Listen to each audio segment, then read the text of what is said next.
Warning, the player selections you're about to see may flop miserably. FPL TV cannot be held responsible for any of your own transfer shockers. Please, FPL responsibly.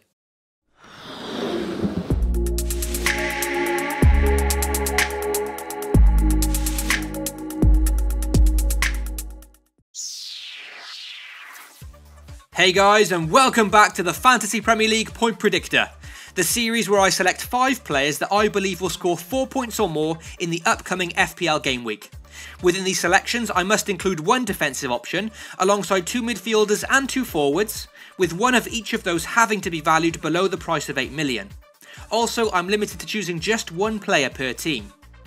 As always, if you are enjoying the series, please consider supporting FPL TV by dropping a like on the video and subscribing to stay tuned for more FPL content. Before looking ahead to my predictions for blank Game Week 31, let's take a very quick look back at Game Week 30 and see if any of my choices returned 4 or more points. So after a pleasing 4 correct selections in the previous episode, we're back to just the 2 this week. Mkhitaryan certainly delivered, and Seamus Coleman returned an expected clean sheet. But nothing again from Mounier, who hit the woodwork, and Harry Kane went off injured, much to the horror of FPL managers everywhere. Thank you to everyone who submitted their own selections via the entry form below, but unfortunately no winners for Game Week 30. The competition is back open though, so if you think you can guess 5 point scoring players for Game Week 31, then follow the link in the description and earn yourself a shout out in the next video. So let's move on now to what should be an interesting blank Game Week point predictor.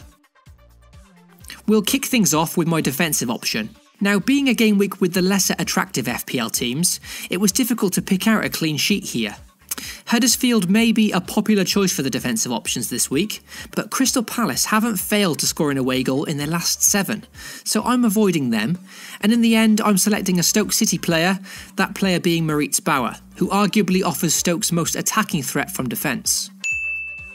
I've backed a Stoke player simply for them being fairly solid defensively since Paul Lambert took charge, especially when at home. They've conceded just 5 goals in the last 6 home games, keeping Manchester City to just the 2 goals, which isn't bad, and their opponents Everton are simply a different outfit away from home, failing to win in the last 6, losing 5, drawing 1 and mustering up just the 3 away goals. A Stoke player seems an uninspiring choice, but given this information, hopefully it turns out to be a good one. For the budget midfielder, I've gone for Bournemouth's Junior Stanislas. The midfielder is certainly a man in form, which usually means he's due a blank now that I've selected him, but he's simply a difficult one to look past this game week. Over the last 6 Premier League game weeks, he's the highest scoring midfielder at this price range with 3 goals. He also tops the charts for goal attempts by some way, with 22 attempts at goal for midfielders under 8 million. To put that into perspective, that's 14 more goal attempts than Xherdan Shaqiri over the same duration. Bournemouth are an attacking side who have only failed to score in one of the last 11 home games, so hopefully Stanislas can get some involvement against currently the worst team in the Premier League, bottom of the table West Brom. For the premium midfielder, you've probably already guessed it, it's Mohamed Salah. As has become the norm this season, from a selection of 20 teams, Mohamed Salah is usually the outstanding FPL option from the premium midfielders. While for Game Week 31, with only 8 teams to choose from, it's difficult to select anyone else here really. Liverpool seem to be the only essential FPL assets of the game week, so therefore this choice is between Mane and Salah, with the latter being far more consistent. Before his fairly predictable blank away to United, Salah had returned points in 11 of his previous 12 appearances in the Premier League. Wonderful consistency, and now facing a Watford team who lost 3-0 in their previous away trip last weekend. So with only 8 teams to choose from, things start to get pretty tricky from here. I've backed a Stoke defender to return points, so I can't really select an Everton forward, and now Liverpool and Bournemouth options are ruled out because I've already selected players from them. So I'm not exactly left with a great bunch of strikers, so I'm taking a gamble on Alexander Sørloth of Crystal Palace. Despite not scoring, his stats have been fairly decent since getting a starting spot over the last 4 game weeks. He looked lively in their previous fixture against Chelsea, where Sørloth hit the woodwork, and has produced 7 goal attempts and 6 chances created within his first 4 games for Palace. He's not a player I know well, but everyone loves a good punt, don't they? And lastly for the blank game week point predictor, it's the any priced forward. And with literally no striker above the 8 million mark even available for choice, it's another budget option in Steve Mounier.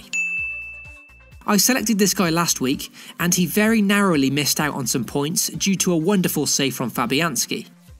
His team Huddersfield had 30 shots in that game, so he was extremely unlucky not to get returns. At this price range, Steve Mounier's 14 attempts at goal is the most of any striker over the last 4 game weeks, so surely he's due a goal at home to Palace, a team who have lost 4 on the bounce and not won a game in 7. And that wraps up blank game week 31's point predictor.